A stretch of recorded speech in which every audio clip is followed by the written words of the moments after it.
It's very cold out there. I went on a trip about 2 years ago to Europe, so I've just been reminiscing over some of the stories and the adventures that I had then. I'll put it together into a video and... It begins in Javier, a place you wouldn't know if you didn't know about it. About 5 hours south of Barcelona, it's a Spanish seaside paradise with fish and beautiful vistas. Being part of the Alicante region, it is home to some amazing cuisine, and none other than the world-famous Spanish dish, paella. Being made here by my wonderful friend Adela, who with her aunt are very natural on camera. The town has less beaches and more rock shelves that meet the sea in a spectacular fashion, resulting in a town where you can't help but spend time on the water. After that, it was on to Valencia, home to probably the most sci-fi building you've probably never heard of, the City of Arts and Science, as seen in the HBO classic Westworld. Yes, and to meet my new employees personally. A Disney film starring George Clooney, Tomorrowland, of course the most exciting, a Bollywood film called Sivaji. Anyway, we went off to Mallorca quite soon after that. Forget about the British stereotype, this island is home to a culture that the Brits don't even dare visit.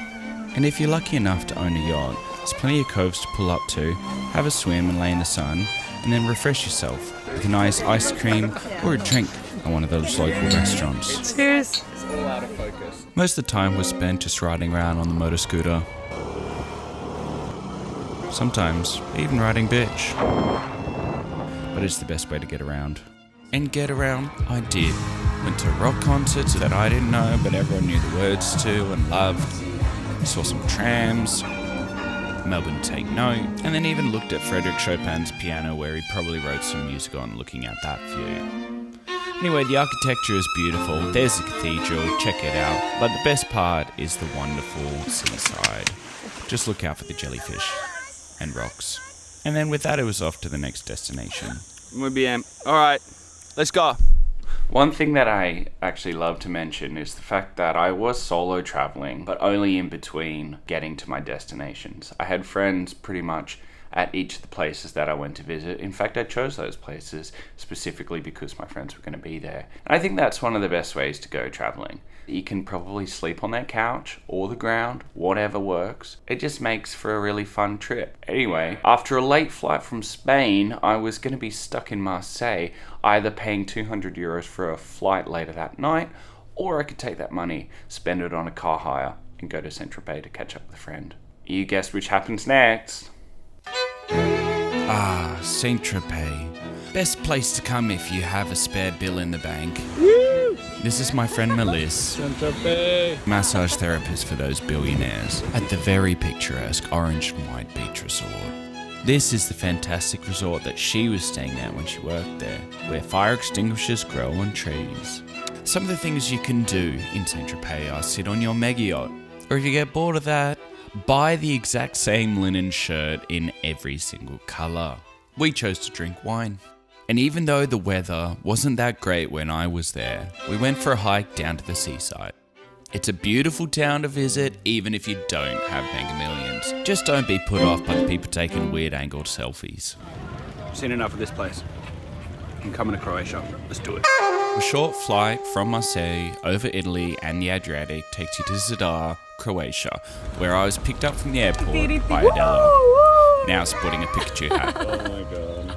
Also caught up with one of my besties from London, Thea. I did hear her in the background saying, Thea. We were actually heading to a festival, and so we were doing a big shop for all the food we thought we would need, and a little dance while we waited. Tisno, another hour and a half south of Zadar, by car, beautiful small town, and that's about all that we saw of it, because we were heading to our villa to catch up with another bunch of mates. The place came with beautiful sunlight for selfies and a pool table to count your money on. I mean, just look at that. You could say we're pretty happy to be there. We really couldn't have chosen a nicer place to stay.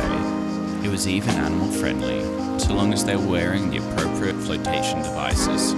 Now jump! Donning some of their own animal style outfits, we were ready to party. Izzy showing us how it was done. The music at the festival, you could say, was very diverse, ranging from electronic to electronic with percussion, mixed in with a little bit of music that makes you want to hug your friends.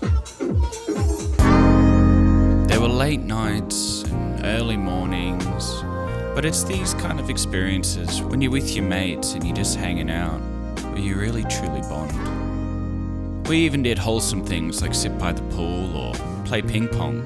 But just so you know, that ping pong table is a great place to do shots from. So here's to a happy life with friends and loved ones and people that you meet along the way. I know that we're all grateful to share a dance together and look off into the sunset.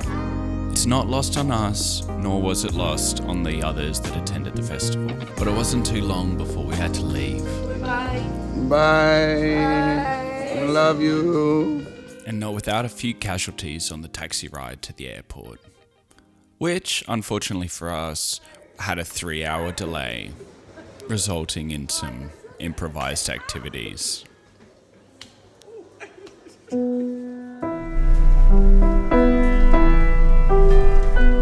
Touchdown in London to some gloomy weather, unbeknownst to the greater population of United Kingdom, while we enjoyed our exhibitions at the Barbican or a pint down at the pub or waiting for a train on the Underground. The Queen was dead. Thousands gathered at Buckingham Palace, sharing their respect for the only Queen they'd ever known.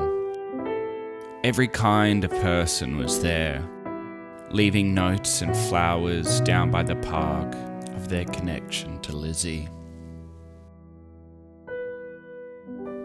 There was a solemn feeling across the city of London, but as with all things, life does go on. The world keeps turning. Dance halls are full of people. Old friends catch up on the street. Oh, what a beautiful man. Hello. It's so good to see you. Sweaty adventures were had, and I even swam in the Thames for the first time due to the knowledge of my friend Sam. And we rode over Tower Bridge on bikes, which is really quite surreal. And even for old time's sake, I got on the tube. As a treat to myself, I took the bus out to Cardiff to join in with the drum and bass on the bike event. Because the whole phenomenon was something that helped me get through the Melbourne lockdowns. And just to see the life that was happening on the other side of the world, from originally just one man on his bike and a pair of decks, to now thousands of people who are united through their love of drum and bass and a little bit of anarchy. It was so warming to be there in person.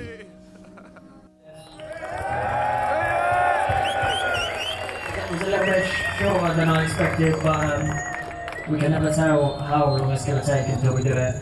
Just want to say a massive happy anniversary to Bongo and Emily over here.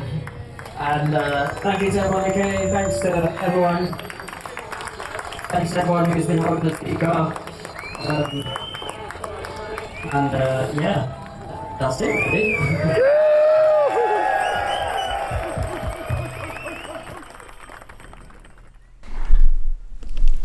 That's about all we have for it. That was Europe 2022. Looking forward to doing some more trips in the future. Thanks for watching. Like and subscribe.